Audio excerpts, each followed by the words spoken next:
Meu filho operou adenoide e mesmo assim continua tendo crise de sinusite de repetição, né? E aí é que entra um ponto importante.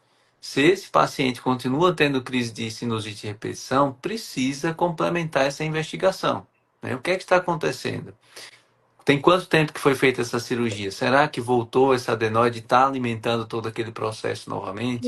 Será que essa criança está realmente com a rinite bem compensada, né? Será que a criança tem algum desvio de septo que está ali atrapalhando aquele fluxo do clearance mucociliar, da limpeza natural do nariz, impedindo que faça aquela limpeza adequada e juntando mais muco, né?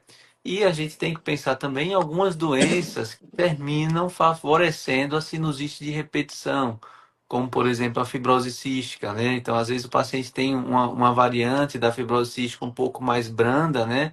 E demora um tempo mais para poder chegar a fazer o diagnóstico, e essas crises ficam ali se repetindo, até passar numa avaliação mais específica e ter o diagnóstico adequado, né? Então, essa criança que tem rinite, sinusite de repetição, mesmo após a cirurgia de adenoide, precisa de uma avaliação complementar, certo? Para poder investigar, que não é o esperado, né? Mas então deve ter algum fator aí envolvido. Inclusive, Jorge, o tal do refluxo. O refluxo laringofaríngeo mantém o padrão inflamatório da rinofaringe como um todo, aumentando a formação de muco, aumentando a chance de sinusite de repetição, certo? E isso é importante. Tive um caso essa semana, ontem, uma criancinha de 3 meses de idade, George. 3 meses de idade, já tinha tido 3 episódios de otite média aguda, né? E a mãe preocupada, porque estava investigando a surdez e tal. Aí você começa. Essa é a anamnose mais difícil, né? Porque os pais acham que é sempre outra coisa. E É, aí começa a perguntar o padrão de alimentação dessa criança, como era. E no finalzinho da anamnese, doutor, mas ele sempre toda semana ele golfa e vomita pelo nariz pelo menos umas 2 vezes. Eu disse, pronto. pronto, achamos o problema, né?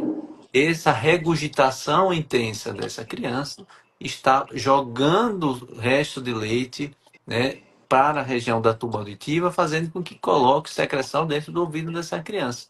Então, o primeiro passo não é fazer BER, exame de audição. O primeiro passo é tratar de forma adequada esse refluxo, investigar as possíveis causas, né, desse refluxo. Tem alterações anatômicas, né? Tem os clefts laríngeo, por exemplo, que fica voltando secreção da garganta para a parte de cima superior do nariz. Tem que investigar a parte gástrica, tem que passar com uma boa gastropediatra para ver se é alguma coisa relacionada a alguma intolerância alimentar, do Intolerância tipo de leite que alimentar. está usando, né? A criança muito pequenininha, às vezes essa manifestação do refluxo intenso tem a ver com o padrão de alimentação. É uma criança que usa fórmula, será que aquela fórmula está adequada? Então, tudo isso a gente precisa pensar naqueles quadros de sinusites e otite de repetição, que pode sim estar associado.